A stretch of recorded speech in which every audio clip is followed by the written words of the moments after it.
പോത്തൻകോട് സുധീഷ് കൊലക്കേസിൽ ശിക്ഷാവിധി ഇന്ന്. നെടുമങ്ങാട് പട്ടികജാതി പട്ടികവർഗ പ്രത്യേക കോടതിയാണ് ശിക്ഷ വിധിക്കുക. കേസിലെ 11 പ്രതികളും കുറ്റക്കാരെന്ന് ഇന്നലെ കോടതി കണ്ടെത്തിയിരുന്നു.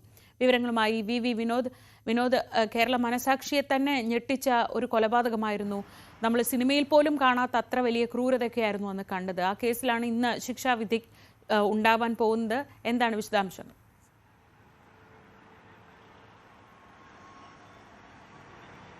ശ്രീജ, കേസിനാസ്പദമായ സംഭവം നടന്ന 3 വർഷങ്ങൾക്കിപ്പുറമാണ് വിചാരണ പൂർത്തിയാക്കി കോടതി കുറ്റക്കാർക്കുള്ള ശിക്ഷ വിധിക്കാൻ പോകുന്നത്. കഴിഞ്ഞ ദിവസം ഈ കേസിൽ ഉൾപ്പെട്ട 11 പ്രതികൾ മുഴുവൻ പേരും കുറ്റക്കാരാണെന്ന് നെടുമങ്ങാട് SC/ST കോടതി കണ്ടെത്തിയിരുന്നു. ഗുണ്ടാ കുടിപ്പകയാണ് ഇത്തരമൊരു കൊലപാതകത്തിലേക്ക് എത്തിച്ചത്. ശ്രീജ പറഞ്ഞതുപോലെ തന്നെ വളരെ പ്രമാദമായ ഒരു കേസാണ് കേരളത്തെ സംബന്ധിച്ച്. കേരളത്തിൻ്റെ ഈ കുറ്റാന്വേഷണ ചരിത്രം പരിശോധിക്കുമ്പോൾ ഗുണ്ടാ സംഘങ്ങൾ തമ്മിലുള്ള ഏറ്റുമുട്ടലുകൾ ഏറ്റവും ഒടുവിൽ ഒരു കൊലപാതകത്തിൽ കലാശിച്ച കേസാണ്. അതുമാത്രമല്ല, ആ കൊല നടത്തിയ രീതി പോലും കണ്ടുനിന്ന ആളുകളെ ഞെട്ടിച്ചതാണ്. കുട്ടികളുടെ മുമ്പിലായിരുന്നു ഈ കൊലപാതകം നടത്തിയത്. അതായത് ഈ കൊല്ലപ്പെട്ട സുധീഷ്, മറ്റ് സംഘത്തിലെ പ്രധാനി സുധീഷ് ഉണ്ണി, രണ്ടുപേരുടെ പേരും സുധീഷ് എന്നാണ്. ഈ സുധീഷ് ഉണ്ണിയെ സുധീഷിൻ്റെ നേതൃത്വത്തിലുള്ള സംഘം നേരത്തെ ആക്രമിച്ചിരുന്നു. ഇതിൻ്റെ പ്രതികാരമായി തന്നെ തിരികെ ഇവർ മർദ്ദിക്കും, ആക്രമിക്കും എന്ന ഒരു ആശങ്കയും ഭയവും സുധീഷിനുണ്ടായിരുന്നു. തുടർന്ന് ഒളിവിൽ പോകുന്നു.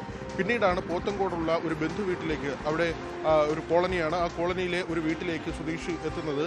ഈ അടുത്ത ബന്ധു തന്നെ സുധീഷിനെ ഒറ്റുകൊടുക്കുകയാണ്. അതായത് സുധീഷ് ഈ കോളനിയിൽ താമസിക്കുകയാണെന്ന് ഏറ്റവും അടുത്ത ബന്ധു തന്നെ എതിരാളികൾക്ക് ചോർത്തി കൊടുക്കുന്നു. തുടർന്ന് ഇവർ പട്ടാപ്പകൽ, ഈ സംഭവ ദിവസം നടക്കുന്ന ഡിസംബർ 11 രാവിലെ 11 മണിയോടുകൂടി ഓട്ടോയിലും ഇരുചക്ര വാഹനങ്ങളിലുമായി ഈ കോളനിയിലേക്ക് എത്തുകയാണ്. തുടർന്ന് ഈ താമസിച്ചിരുന്ന വീടിനുള്ളിൽ കയറി ഇയാളെ വെട്ടിക്കൊലപ്പെടുത്തുന്നു, സുധീഷിനെ വെട്ടിക്കൊലപ്പെടുത്തുന്നു. ഈ സമയത്ത് കുട്ടികളടക്കം ഈ കൊലപാതകം കാണുകയാണ്. കൊല നടത്തി എന്നത് മാത്രമല്ല, മരണം ഉറപ്പാക്കിയ ശേഷം ഒരു കാൽ വെട്ടിയെടുത്ത് ഈ ഓട്ടോയിൽ സഞ്ചരിച്ച് ഏതാണ്ട് അര കിലോമീറ്ററോളം സഞ്ചരിച്ച ശേഷം പൊതുനിരത്തിൽ തന്നെ അത് വലിച്ചെറിയുന്ന ദൃശ്യം, അതാണ് CCTV ദൃശ്യങ്ങളായി ആ സമയത്ത് നമുക്ക് ലഭിച്ചത്, പ്രേക്ഷകർക്ക് മുന്നിലേക്ക് നമ്മൾ എത്തിച്ചത്.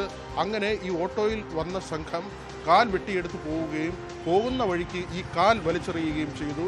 തുടർന്ന് ഇവർ ഒളിവിൽ പോയി. അവിടെയും തീരുന്നില്ല. ഈ കേസിൻ്റെ ഒരു തുടർച്ച എന്നത് ഒരു പോലീസ് ഉദ്യോഗസ്ഥന് പോലും ജീവൻ നഷ്ടമാകുന്ന നിലയിലേക്ക് പിന്നെ ഈ കേസിൻ്റെ ഗതി മാറുകയാണ്. ഒട്ടകം രാജേഷ് എന്ന കുപ്രസിദ്ധ ഗുണ്ട, ഒട്ടകം രാജേഷിൻ്റെ നേതൃത്വത്തിലാണ് ഈ കേസിലെ 1ാം പ്രതിയായ സുധീഷിനെ കൊലപ്പെടുത്താൻ എത്തുന്നത്. ഒട്ടകം രാജേഷ് നിരവധി കേസുകളിൽ പ്രതിയായിട്ടുള്ള ആളാണ്. ഒട്ടകം രാജേഷും സംഘവും വർക്കലയിൽ ഒരു തുരുത്തിൽ ഒളിച്ചിരിക്കുന്നു എന്ന വിവരം പോലീസിന് ലഭിക്കുന്നു. ഇവരെ പിടികൂടുന്നതിന് വേണ്ടി പോലീസ് സംഘം വള്ളത്തിൽ അവിടേക്ക് സഞ്ചരിക്കുകയാണ്. ഈ സമയത്ത് വള്ളം മറിഞ്ഞ് ബാലു എന്ന പോലീസുകാരൻ മരണപ്പെട്ടു. അങ്ങനെ ഈ അന്വേഷണവുമായി ബന്ധപ്പെട്ട് ഒരു പോലീസ് ഉദ്യോഗസ്ഥന് ജീവൻ നഷ്ടമായ സംഭവം കൂടിയുണ്ട്. ആ കേസിലാണ് ഇന്നിപ്പോൾ നെടുമങ്ങാട് SC/ST കോടതി വിധി പറയാൻ പോകുന്നത്, ശിക്ഷ വിധിക്കാൻ പോകുന്നത്. ശ്രീജ, വി വിനോദാണ് വിവരങ്ങൾ നൽകിയത്, തിരുവനന്തപുരത്ത് നിന്ന്.